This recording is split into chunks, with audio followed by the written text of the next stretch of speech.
turistici, il Veneto vuole partire usando il siero Johnson & Johnson, superando la raccomandazione per età. Per agosto 2 settimane libere dai richiami per consentire le ferie. Biennale Salone Nautico, idee, grandi eventi a Venezia in programma in questi giorni danno un po' di respiro agli alberghi del centro storico che iniziano già con le prime riaperture, ma il cammino verso la ripresa sarà lungo. Lo sblocco dei licenziamenti costerebbe al Veneto 30.000 posti di lavoro, ne è convinto Cristian Ferrari, segretario della CGIL del Veneto. Il problema è il crollo del terziario ed è scontro con Confindustria. Bellunese falso invalido, froda 200.000 euro ad INPS, INAIL e la Regione Veneto. Da 10 anni in pubblico circolava in carrozzina, in casa scaricava bancali. Per anni ha violentato e picchiato la moglie, operaio di 51 anni residente a Mira. È stato arrestato dai carabinieri, fondamentale a ricostruire l'orrore e la collaborazione dei vicini. Ore di attesa e angoscia per la famiglia di Marco Zennaro, l'imprenditore veneziano detenuto in Sudan da oltre 50 giorni. Il fratello, il governo intervenga. Domani in Consiglio regionale si stabiliranno le regole della discussa commissione d'inchiesta sulla gestione della seconda ondata della pandemia. Sembra ormai certo che sarà pubblica. Buonasera e ben ritrovati all'informazione regionale dei nostri notiziari, che si apre con una notizia che riguarda gli operatori del mondo del turismo. Saranno probabilmente i prossimi ad essere vaccinati con la creazione di una vera e propria linea vaccinale all'interno del sito per le prenotazioni. E poi l'altro tema, il presidente Zaia chiede di poter destinare a loro tutte le dosi di Johnson & Johnson che arriveranno entro il fine settimana. È una grande opportunità, è un vaccino autorizzato EMA, non stiamo parlando di una porcheria sperimentale. Adesso vogliamo capire quale sia la formula per andare a vaccinare un operatore sotto i 60 anni, per dire io l'avrei fatto Johnson & Johnson. Sono due gli scenari che potrebbero verificarsi in Veneto entro le prossime settimane. Gli operatori turistici saranno vaccinati con Johnson & Johnson con le 60.000 dosi in disposizione al Veneto, oppure le dosi di Johnson e AstraZeneca oggi raccomandate agli over 60 resteranno in magazzino per i richiami, perché quella fascia di popolazione, 60enni, 70enni e 80enni, in Veneto è già stata vaccinata. Ecco perché per far partire davvero la campagna vaccinale agli operatori turistici, come è intenzione del Veneto, serve un cambio di passo. Se AIFA chiarisse questo raccomandato ci darebbe una gran mano, perché voglio anche dire, ne parlavo col commissario Figliuolo, adesso arriveranno vagonate di AstraZeneca e di Johnson & Johnson. Se non chiariamo sta roba del over 60 e under 60, cioè la possibilità del raccomandato, noi rischiamo di mandarli sul binario morto questi. L'intenzione è partire fin da subito con albergatori, campeggi, parchi tematici. Sono 70.000 persone in tutta la regione che attendono il vaccino. Per loro sarà aperta sul sito della regione una linea vaccinale dedicata. L'operatore turistico entra nel nostro sito e troverà la casella operatore turistico e si prenota e ha l'obbligo di certificare la sua posizione, quindi il contratto di lavoro o una dichiarazione del datore di lavoro per la vaccinazione. La notizia arriva dopo le dichiarazioni confortanti del presidente Luca Zaia. Gli indicatori confermano la tendenza in corso, il calo dei contagi con un indice di incidenza sui tamponi solo dello 0,46%. Oggi la giornata con il valore più basso della storia. Ancora aperta la partita sui turisti che potrebbero ricevere il siero in vacanza in Veneto. Zaia ne è convinto, ma il dibattito è aperto. Il presidente della conferenza della regione Fedriga lo ritiene ancora troppo complicato. Io ho posto una questione, non mi sembra irrilevante, tanto è vero che i nostri operatori mi hanno detto magari potessimo vendere anche questo plus in più, che poi riguarderà lo 0,0% dei turisti. Dunque i prossimi potrebbero essere gli operatori turistici. Proprio a questo tema è dedicato il sondaggio di Ring di questa sera. Dopo i quarantenni è ora del settore del turismo. Vaccinare il turismo è la domanda che vi poniamo. La risposta con lo 0422 16 26 691 se è affermativa, se invece è negativa, no, non vaccinare il settore turismo dopo i quarantenni, lo 0422 16 26 690. La chiamata, ricordiamo, è sempre gratuita gratuita, se trovate occupato il vostro voto è stato comunque registrato. Il risultato questa sera in onda durante la puntata di Ring. E restiamo in tema turismo per raccontarvi come stanno vivendo questa prima fase di ripresa gli albergatori del Veneziano. Con la Biennale già partono le prime prenotazioni. Biennale Architettura e nel prossimo weekend l'apertura del Salone Nautico. Sono questi i primi segnali, ancora in fase iniziale, di ripresa economica del turismo a Venezia. Gli alberghi cominciano timidamente a riaprire. È stata importante l'apertura della Biennale fisica, è stata importante la prevista apertura del Salone Nautico in forma fisica. Ringraziamo il Presidente della Biennale, ringraziamo il nostro Sindaco Brugnaro, però il tasso di occupazione sarà basso. Posso pronosticare circa un 25%, massimo 25% di tasso di occupazione, quindi è evidente che è una ripresa claudicante. Però l'importante è che questa apertura di questi due eventi segnano la ripartenza, segnano l'inizio di quel percorso difficile che però ci porterà alla normalità. Vediamo la luce in fondo al tunnel. Il direttore dell'Associazione Veneziana Albergatori però mette in guardia: il percorso da affrontare sarà molto lungo. Io penso che arriveremo a circa un 70% degli alberghi aperti per giugno. E poi un po' alla volta apriranno anche altri. Alcuni scavalleranno l'anno, andranno a finire ad aprire al marzo dell'anno prossimo, perché si tratta di alberghi che magari lavoravano con gruppi e quindi non hanno la convenienza ad aprire. Si tratta di una ripartenza però molto difficile e gli aiuti del governo sono definibili come carità pelosa. E lancio quindi questo appello al governo: non ci lasci da sole. Le città d'arte sono quelle che hanno maggiormente subito il colpo di questa crisi e hanno bisogno di essere aiutate, perché non è colpa degli imprenditori in questo caso, ma solo un evento imprevedibile quale quello della pandemia. Ancora turismo, manutenzione e revisione degli impianti di risalita dopo la tragedia di Stresa. Ne ha parlato oggi l'assessore al turismo regionale Federico Caner. Dopo la tragedia di Stresa, la questione della sicurezza degli impianti di risalita torna in primo piano. In Veneto, causa emergenza Covid, era stata chiesta al Ministero un'ulteriore proroga sulle revisioni degli impianti a fune, oltre a quella già concessa a livello nazionale, che ha rimandato alcuni interventi a fine luglio. Una proroga che molto probabilmente non ci sarà, anche se, ribadisce l'assessore regionale al turismo Caner, questo non significa non fare le revisioni. Il nostro parco impiantistico è molto giovane, quindi le nostre proroghe arrivano addirittura fino al 2039, quindi possiamo anche dire che da una sommaria verifica di quella che è la situazione, noi ad oggi non è arrivata nessuna richiesta di intervento. Per gli impiantisti sono stati stanziati a livello nazionale 430 milioni di euro di ristori per il fermo invernale e ci sono anche dei bandi regionali. Quest'anno abbiamo fatto addirittura un bando da 12 milioni di euro per la costruzione di nuovi impianti, anche in sostituzione di quelli precedenti.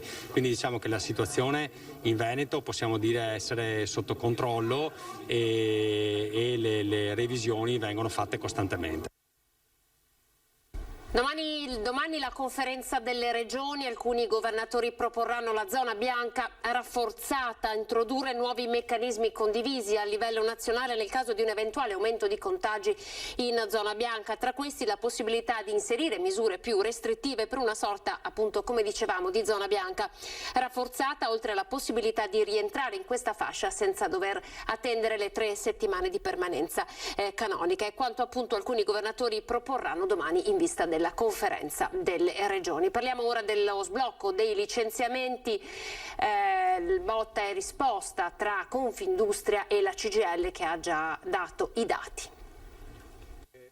Confindustria Veneto, con il suo presidente Enrico Carraro, preferisce attendere il prossimo passo dell'esecutivo prima di entrare nel dibattito, perché sullo sblocco dei licenziamenti già a luglio serve il passaggio del Parlamento e i sindacati promettono battaglia. Certo è che i conti per la Regione Veneto sono già stati fatti. Ecco quanto costerebbe limitare il blocco licenziamenti contenuto nel decreto Sostegni bis. Noi abbiamo un potenziale aumento dei licenziamenti economici post moratoria di circa 6.000 licenziati in più ogni trimestre. Annualizzandolo fanno 24.000 licenziamenti solo per tornare ai flussi normali del 2019, ed è una stima anche prudente, perché da un lato abbiamo un dato di partenza che sono 8.600 lavoratori che sono già oggi formalmente coinvolti in procedure di crisi aziendali già aperte in Veneto e fino ad oggi congelate. ed è la componente più esposta. Dall'altro il nostro calcolo è sottostimato anche per il fatto che parliamo del confronto col 2019 in cui la situazione economica era di gran lunga migliore. Rispetto a 10 anni fa il terziario, il mondo dei servizi, era in grado di accogliere chi usciva dal mondo del lavoro perché licenziato, un settore che il Covid ha però messo in ginocchio. Ecco perché il via libera ai licenziamenti ora sarebbe catastrofico. La nostra economia regionale è stata letteralmente terremotata dal Covid, meno 9% di PIL, meno 10% di investimenti, meno 12% di consumi, meno 8% di export e così via. Su un punto sindacati e industriali sembrano trovare l'accordo. La formazione è necessaria per le nuove sfide della competitività, ma in cassa integrazione la formazione non si può fare. Condividiamo che le attività di formazione e di qualificazione dei lavoratori debbano interessare anche i periodi, ad esempio in cassa integrazione. Ora a Bevilacqua a Verona, dove è operativo il nuovo hub vaccinale all'interno dell'azienda Aermec, quindi dopo Luxottica e Marzotto è la terza azienda che di fatto diventa centro vaccinale. Questa mattina l'inaugurazione con l'assessore regionale Elisa De Berti. Aermec si è dotata a sue spese di tutto il necessario, personale medico, celle frigorifere per tenere il vaccino Pfizer a temperatura di 80 gradi sotto zero, generatori di continuità in caso di blackout. Andremo avanti per tutto il tempo che serve, spiega Giordano Riello della Riello International Group. Ci siamo messi a disposizione della regione e dell'ULSS 9 Scaligera, abbiamo trovato davvero la massima collaborazione, a loro compete la fornitura, a noi tutto il resto. E da giugno saranno operativi 2 nuovi punti vaccinali nel Padovano. Uno è il seminario gestito a Rubano da medici con l'Africa QAM. 15.000 nuovi posti per le vaccinazioni a partire dai 40 anni. Le prenotazioni si sono aperte nel pomeriggio attraverso il portale dell'USL 6, ma la novità è che si aggiunge un nuovo punto vaccinale per la provincia di Padova. Dal 12 giugno infatti sarà operativo il punto vaccinale di medici con l'Africa QAM presso l'ex scuola med del seminario minore di Rubano. L'accesso alla struttura sarà da via Pordenone. Nel giorno dell'Africa Day la storica ONG nata a Padova 70 anni fa annuncia di mettere in campo i suoi volontari in questa nuova sede, una sorta di collegamento simbolico con il continente dove operano i medici del QAM sostenendo le popolazioni degli stati più in difficoltà. Il punto vaccinale sarà aperto al pubblico dal lunedì al venerdì in orario pomeridiano e serale, sabato e domenica per tutta la giornata. In questi giorni si stanno allestendo 6 linee vaccinali che vedranno operativi 120 volontari tra sanitari e non. L'entrata in campo della ONG va di pari passo alla campagna vaccinale che ha allargato le fasce d'età che beneficiano del vaccino. L'USL 6 viaggia al ritmo di circa 6.000 somministrazioni al giorno con una buona risposta delle fasce più anziane di popolazione. La campagna vaccinale sta andando bene, insomma siamo contenti, abbiamo una buona risposta. Per gli anziani superiori agli 80 anni siamo arrivati al 98,5% di persone che hanno fatto almeno una dose. Per l'altra categoria subito dopo, dei 70-79 anni, abbiamo l'86% che ha fatto una dose e di questi un poco meno della metà è riuscito a fare anche la seconda dose. 60-69 anni siamo al 75% e quelli di 50-59 anni siamo appena al 30%, però a noi interessava sostanzialmente le persone dai 60 in su. L'invito per i sessantenni è quello di continuare a prenotare. Anche se apriamo le prenotazioni a nuove età o a nuove categorie, quelle pregresse rimangono, per cui possono sempre prenotarsi. Andiamo a Venezia. Domani in Consiglio regionale si stabiliranno le regole della tanto discussa commissione d'inchiesta sulla gestione della seconda ondata della pandemia nella nostra regione. È quasi certo che sarà pubblica. Riunirà la prima commissione che definirà le regole per quel che riguarda la commissione d'inchiesta e poi queste regole, questa proposta di delibera amministrativa verrà portata poi per l'approvazione definitiva in Consiglio regionale credo nel giro di 15 giorni al massimo. Questo dopo lo scontro delle scorse settimane tra maggioranza e opposizione in Consiglio regionale sulla commissione d'inchiesta in merito alla gestione della seconda ondata della pandemia, per cui sono state presentate 2 proposte di delibera. Una dal PD, con primo firmatario il capogruppo Possamai, l'altra dai 2 capigruppo della coalizione leghista Villanova e Pan. 4 i punti di divergenza evidenziati nel primo confronto: il focus della commissione, la pubblicità dei lavori, gli interlocutori da ascoltare e la collaborazione diretta con l'autorità giudiziaria. Abbiamo chiesto che diventi una specie di casa di vetro, dove anche qualsiasi persona si possa collegare in streaming e di rendere pubbliche semplicemente le sedute della commissione d'inchiesta. Anche il PD si è sollevato, non voleva questo tipo di approccio, che credo sarà poi invece l'approccio che andrà fuori invece dalle decisioni sulla proposta dell'istituzione della commissione d'inchiesta. Quindi, nel rispetto della privacy di chi andrà ad esporre i fatti, la commissione sarà aperta. Noi poi consegneremo tutti gli atti della commissione d'inchiesta in procura a Venezia. Nel giro credo di una settimana, massimo 10 giorni, poi la commissione d'inchiesta approderà in Consiglio regionale e poi ci saranno altri 10 giorni per la nomina dei membri che saranno indicati dai gruppi di maggioranza e opposizione che faranno parte della commissione d'inchiesta. Saranno 11 membri, 6 di maggioranza e 5 di opposizione. La presidenza sarà, come di statuto, spetterà a un esponente dell'opposizione. Cronaca, andiamo nel Bellunesio. I carabinieri hanno scoperto un falso invalido affrodato, pensate, ben a 200.000 euro a INPS e INAIL. Girava con la carrozzina in pubblico e poi invece a casa caricava i bancali. In pubblico si fingeva paraplegico e si muoveva in carrozzina. Negli spazi aperti della sua proprietà l'uomo si dilettava in lavori di giardinaggio, spostava e scaricava bancali, tutto sulle sue gambe. Il falso invalido scovato dai carabinieri del comando provinciale, un 49enne di Sedico. L'ipotesi di reato nei suoi confronti quella di truffa aggravata per il conseguimento di erogazioni pubbliche. L'uomo percepiva da 10 anni una somma pari a 2.600 euro fra pensione di invalidità, indennità di accompagnamento e contributo regionale, che l'INPS ha immediatamente sospeso attraverso un decreto di sequestro del conto corrente della famiglia disposto dall'autorità giudiziaria. Abbiamo svolto questa indagine congiunta con i carabinieri, che hanno svolto un'ottima attività investigativa che, sommata all'attività documentale, hanno prodotto questo tipo di risultato. L'incredibile scoperta dopo una segnalazione ai carabinieri giunta lo scorso autunno. I rumors popolari hanno portato la nostra attenzione su questo caso abbastanza eclatante nella piccola comunità in cui si è sviluppato. L'attività investigativa peraltro è stata un'attenta osservazione dei comportamenti e delle abitudini della persona, che hanno riscontrato appunto un palese contrasto tra lo stato di invalidità e quello che effettivamente facesse. Nel 2012 una paraplegia da lesione midollare riscontrata dalla commissione dell'ASL capoluogo aveva riconosciuto al 49enne lo status di invalido al 100% e il diritto all'accompagnamento. Nella documentazione vi era l'obbligo di revisione in caso di miglioramento, condizione che di fatto si è verificata ma che l'uomo ha evitato di segnalare. Anche alla visita straordinaria sollecitata dagli investigatori lo scorso novembre, l'uomo si è presentato in carrozzina accompagnato dalla moglie, fingendosi impossibilitato a muoversi autonomamente e a mantenere la posizione eretta, ma l'esito della visita non gli è stato favorevole. Se il soggetto avrà i requisiti psicofisici per accedere al beneficio, ripresenterà una domanda.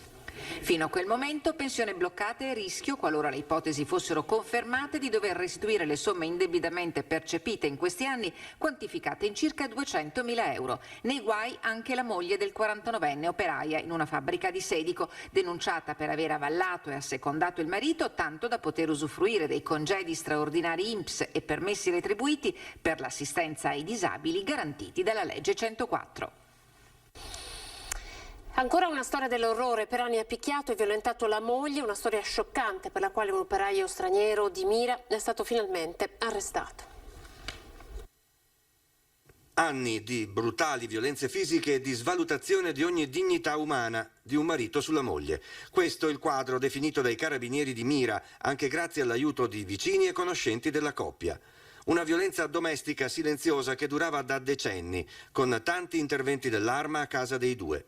Fino all'arresto per violenza sessuale e maltrattamenti contro familiari di un operaio 51enne di origini marocchine. Il giudice per le indagini preliminari lo ha ritenuto colpevole dei reati commessi contro la moglie quarantenne, umiliata pesantemente e con costanza, percossa a più riprese e indotta a subire atti sessuali.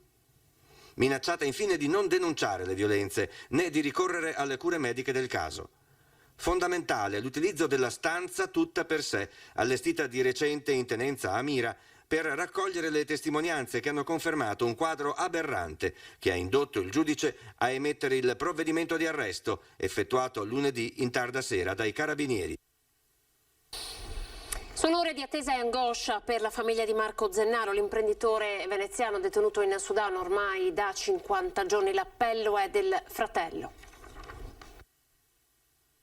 La Farnesina si è mossa ieri concretamente con una telefonata con la sua controparte sudanese e siamo in attesa di capire un po' i risvolti di questa telefonata. A ogni ora che passa la famiglia di Marco Zennaro, l'imprenditore veneziano 46enne detenuto in Sudan dal 1 aprile, spera di poter ricevere la buona notizia, che Marco, titolare della Zennaro Forniture Elettriche, torni a casa. È sicuramente un dramma che ci è piombato addosso. Sono in molti a essere preoccupati per Marco, detenuto in condizioni disumane nel commissariato della capitale sudanese, senza l'avvenuta convalida dell'arresto, con l'accusa di una presunta truffa ai danni di ditte locali. A causa di un'ingiustizia comunque di una persona messo in quel posto da una persona con cui lui non aveva mai avuto nulla a che fare. L'arresto è arrivato dopo la denuncia di una persona che con lui non aveva un rapporto contrattuale diretto e che ne ha fatto un uso distorto per costringerlo a pagare in cambio della libertà. Un pagamento importante era già stato fatto in virtù di un accordo estorto sotto minaccia armata e psicologica fra Marco e il suo partner commerciale. Poi il 46enne è stato sequestrato in aeroporto mentre aspettava di tornare a casa. L'appello ancora una volta va alla politica. La questione è importante, è grossa, è da gestire a livello diplomatico, a livello di ministero.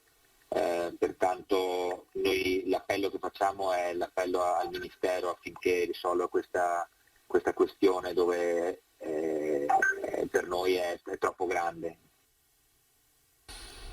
Vi ricordo questa sera l'appuntamento con Ring, come sempre si parte alle 21:15 con Ferdinando Avarino, ci sarà Enoch Soranzo, Fratelli d'Italia in studio, poi Giordano Riello, imprenditore, ancora in studio, Giuseppe Pan, Lega Nord, Marco Bonet, giornalista del Corriere del Veneto e Arturo Lorenzoni, speaker dell'opposizione in Regione. Ed è tutto per questa edizione, grazie per essere stati in nostra compagnia, vi lascio l'informazione che arriva dal territorio veneziano. Arrivederci.